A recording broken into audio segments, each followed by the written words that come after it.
Kopi hitam bekas atau biasa disebut ampas kopi.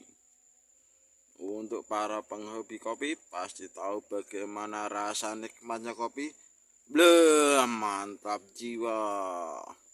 Tapi setelah minum kopinya, jangan dibuang ampas kopinya. Karena ampas kopi ini bisa menjadi alternatif pupuk yang sangat berguna untuk tanaman hias kita. Di sini ada beberapa jenis tanaman hias Calathea. Bisa dilihat sendiri. Daunnya besar, bersinar, bersih. Ini kemarin karena sempat terserang kutu putih jadi hitam, tapi lihatlah daun barunya putih bersih, bersinar. Itu adalah sebagian dari manfaat ampas kopi ini. Jadi untuk para pencinta kopi, mulai sekarang jangan buang kopi Anda. Kopi ini mengandung zat atau unsur hara yang sangat bagus untuk tanaman hias kita. Tetapi setiap bahan organik ada keunggulan dan ada kekurangannya. Termasuk kopi ini, selain keunggulannya yang sangat bagus, ada juga kekurangan. Dua kekurangan yang saya catat di kopi. Yang pertama, unsur kopi ini mengandung unsur asam. Jadi apabila kita menuangnya berlebih atau kita tidak campur dengan bahan yang lain, maka media tanam kita akan menjadi asam.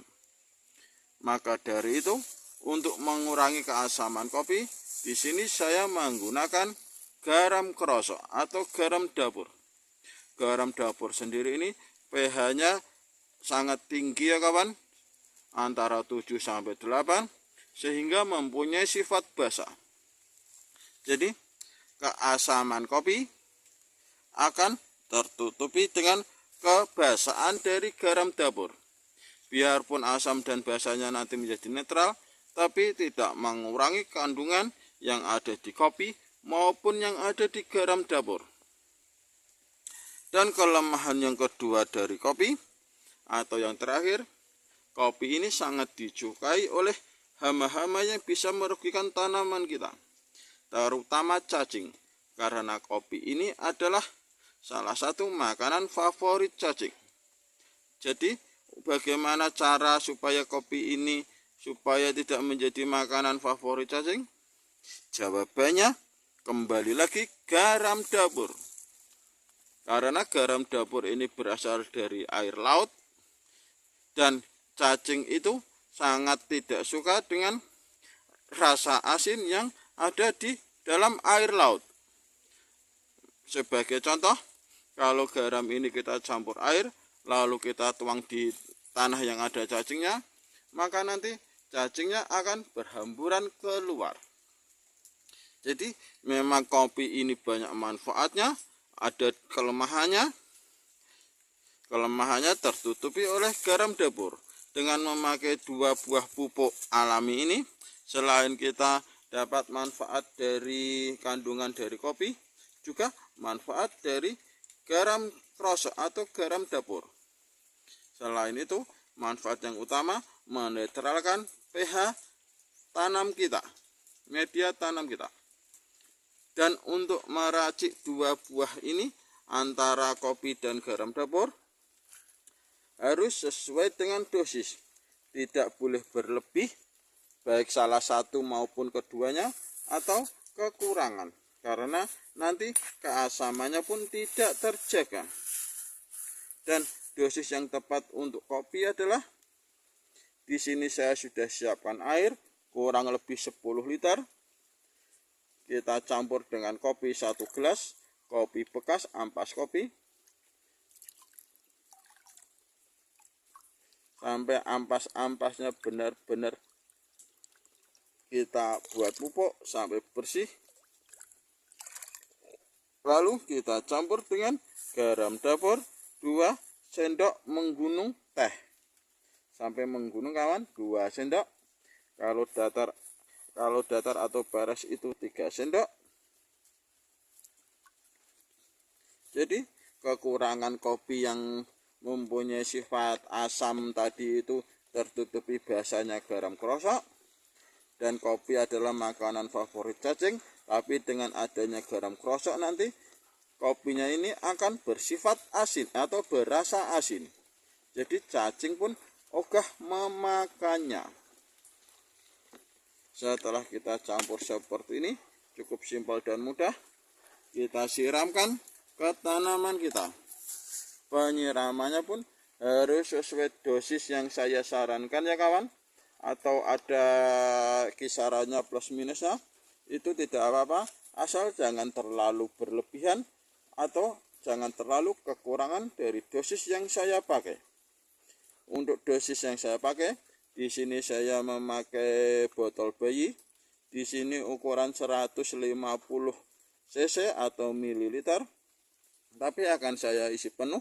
Untuk isi penuhnya ini kurang lebih 200 cc atau 200 ml. Kita ambil seperti ini. Lalu kita tuangkan untuk 200 cc atau mililiter ini untuk 2 pot.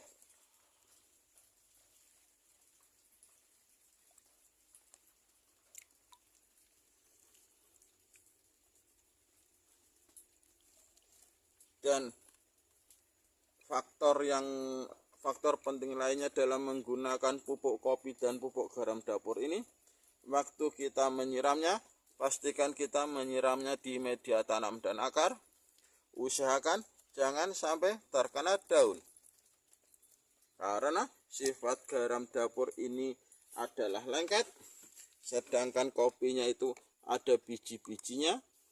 Nanti kalau kita terkena daunnya, itu biji-biji kopi itu bisa menempel di daun dan mempengaruhi fungsi dari daun, baik itu fungsi stomata maupun kutikula. Stomata sendiri letaknya di bawah daun seperti ini kawan, di bawah daun, yang berfungsi untuk membantu proses fotosintesis dari tanaman kita. Sedangkan kutikula letaknya di atas daun, ada lapisan tipis yang bercahaya di atas daun, ini namanya kutikula. Itu berfungsi untuk melindungi daun kita dari kelebihan sinar UV matahari dan juga dari serangan jamur, virus maupun bakteri. Oke kawan, inilah salah satu rahasia dari tanaman calathea saya yang tampak daun besar, bercahaya, dan bersih. Dan untuk durasi pemberian pupuk kopi ini adalah dilakukan 3 minggu sekali, jangan keseringan. Dan cukup sampai di sini dulu informasinya kawan. Terima kasih sudah menonton. Semoga video ini bermanfaat dan barokah untuk kita semua. Wassalamualaikum warahmatullahi wabarakatuh.